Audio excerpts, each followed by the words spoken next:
B-1 Lancer muncul pada saat dunia berada di ambang konfrontasi nuklir, dan program ini dirancang untuk menciptakan pesawat pembom yang dapat menembus sistem pertahanan udara yang canggih dan membawa amunisi strategis jauh ke dalam wilayah musuh.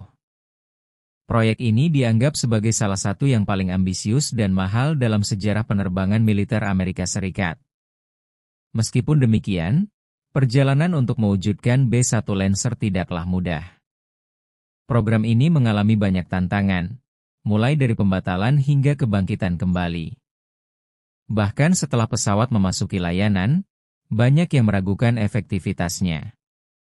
Namun, berkat kemampuan adaptasi dan peningkatan yang berkelanjutan, B-1 Lancer akhirnya berhasil membuktikan dirinya sebagai alat utama yang tak ternilai bagi Angkatan Udara AS.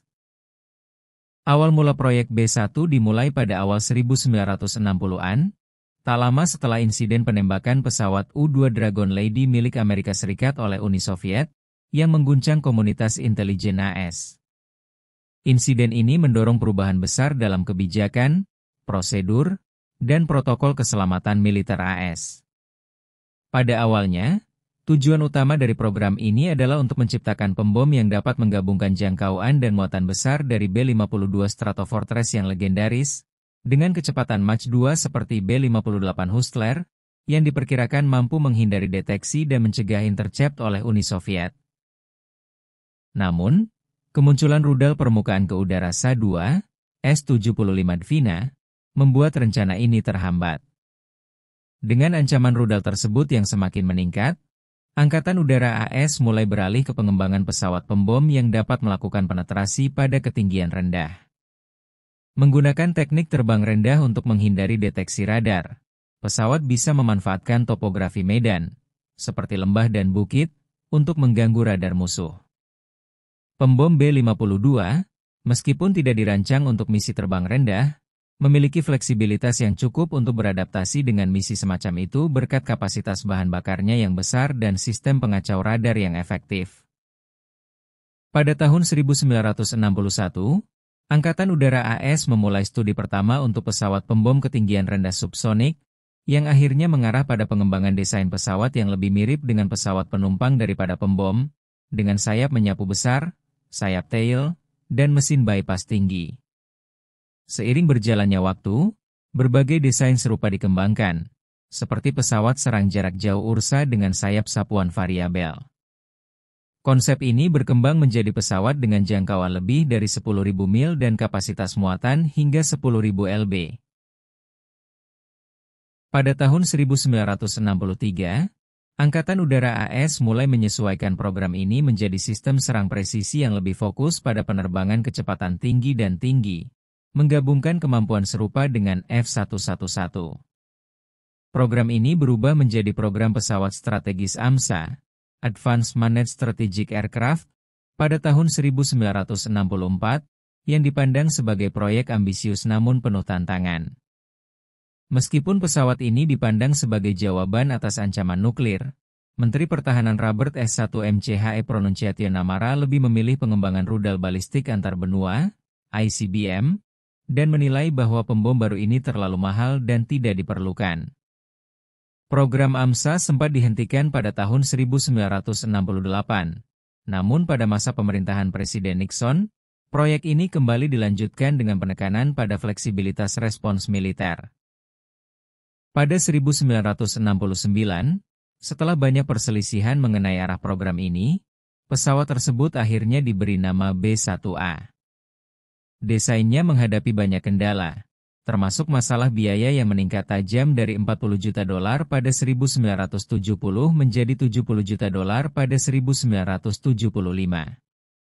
Presiden Jimmy Carter, yang menjabat pada saat itu, memutuskan untuk menghentikan program B-1A pada tahun 1977 demi pengembangan rudal balistik dan pesawat siluman yang lebih canggih. Namun, uji terbang prototipe B-1A tetap berlanjut hingga 1981.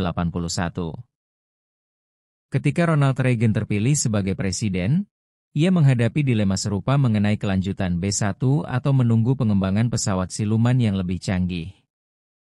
Namun, pada 1981, Reagan memutuskan untuk melanjutkan program ini dan memesan 100 unit B-1 untuk memenuhi kebutuhan pesawat tempur jarak jauh. Desain B-1A mengalami perubahan signifikan menjadi B-1B, dengan pengurangan kecepatan tertinggi namun peningkatan kemampuan terbang rendah, daya angkut, dan kemampuan manuver. Perubahan desain B-1B, seperti penggunaan sayap variabel dan pengurangan penampang radar, membuat pesawat ini lebih sulit dideteksi oleh radar musuh. Meskipun pesawat ini bukan pesawat siluman, fitur-fitur seperti saluran udara serpentin dan bahan penyerap radar memberikan keunggulan dalam hal visibilitas. Dengan tambahan sistem peperangan elektronik yang canggih dan avionik modern, B-1B menjadi pesawat yang sangat efektif dalam menghadapi ancaman dari musuh. Kemampuan untuk membawa muatan hingga 125.000 lb dan jangkauan lebih dari 3.400 mil tanpa pengisian bahan bakar menjadikan B-1B sebagai alat strategis yang sangat kuat. Namun, dengan berakhirnya Perang Dingin dan pembubaran Uni Soviet pada tahun 1992, peran nuklir B-1B berkurang. Meskipun begitu, pesawat ini terus berfungsi dalam peran konvensional, terutama dalam misi-misi tempur seperti Operasi Desert Fox di Irak pada 1998.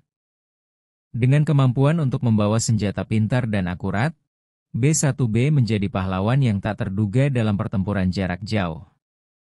Seiring waktu, pesawat ini terus diperbarui dengan teknologi terbaru, termasuk rudal jelajah dan senjata hipersonik, menjadikannya senjata yang sangat berharga dalam kampanye militer. Modern, meski demikian, meskipun B-1B telah membuktikan kemampuannya dalam berbagai konflik, pada tahun 2025, Angkatan Udara AS berencana untuk menggantinya dengan pesawat siluman B-21 Raider, yang diharapkan dapat menggantikan peran B-1 pada dekade mendatang. Meskipun demikian, B-1B tetap menjadi simbol kemampuan militer AS dalam menghadapi ancaman global dengan fleksibilitas dan kekuatan yang luar biasa. B-1 Lancer, yang dulunya dianggap sebagai proyek yang penuh kontroversi dan tantangan, kini telah membuktikan dirinya sebagai pesawat strategis yang tak ternilai harganya. Dengan berbagai peningkatan dan adaptasi yang dilakukan sepanjang karirnya, B-1B terus memainkan peran penting dalam operasional militer AS dan mungkin akan terus berlanjut hingga masa depan, meskipun pada akhirnya digantikan oleh teknologi yang lebih maju.